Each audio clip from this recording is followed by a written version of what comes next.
சிந்தனை செய் மனமே. பள்ளிக்கூடம் சென்று வந்தால் பண்பாடு பெருகிடும். வல்லபெறும் மனிதராகி வளம்பெறும் வாய் உலகினை என சொல்லி சொல்லி சோர்ந்து போனேன். பின் சிந்தித்து பூத்தது இவை. நிறைய படித்து இருப்பதால் குறைகளின்றி வாழ்ந்திட வழிகள் உண்டா இல்லையே. வழிகள் இல்லை என்பதால் படிக்காதிருத்தல் ஆகுமா?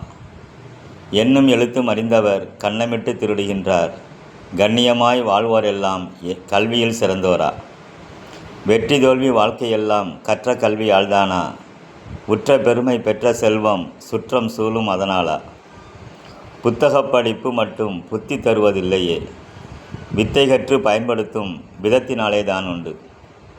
கற்றது கை அளவென்றாலும் உற்ற பிணியை போக்கிட சற்றாவது பயன்படுத்தும் சந்து உண்டா எண்ணிப்பார். மதிப்பெண் எடுக்க படிக்காதே, பிறர் மதிப்பதற்காய் படிக்காதே. மனனம் செய்தும் படிக்காதே, உன் குணத்தை பெருக்க படித்துக்கொள். நம் இனத்திற்கு உதவ படித்துக்கொள். படித்தவுடன் வேலை கேட்டு படையெடுக்க வேண்டாம். உன் படிப்பினாலே பிறர் உதவ முடியும் வழி உண்டா என கண்டுபிடி நண்பா. கண்டுபிடித்தவுடன் களத்தினிலே இறங்கிவிடு தெம்பா. மடை திறந்த வெள்ளமென மதிப்பு உயரும் காண்பாய். எடுத்தவுடன் வெற்றியது கிடைத்திடாவிட்டாலும் விடுத்த வில்லில் அம்பு சென்றார் போல நீயும் செல்வாய்.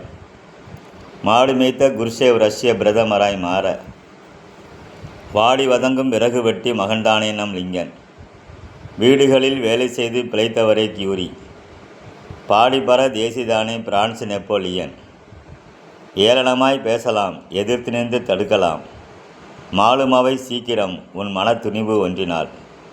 இன்னும் என்ன சொல்லணும், எதற்கு எங்கே நிற்கணும்? சொன்னதெல்லாம் மனதில் கொண்டு சிந்தித்தே முடிவெடு. நன்றி. அனவை சசிபா. செல் 994229049559.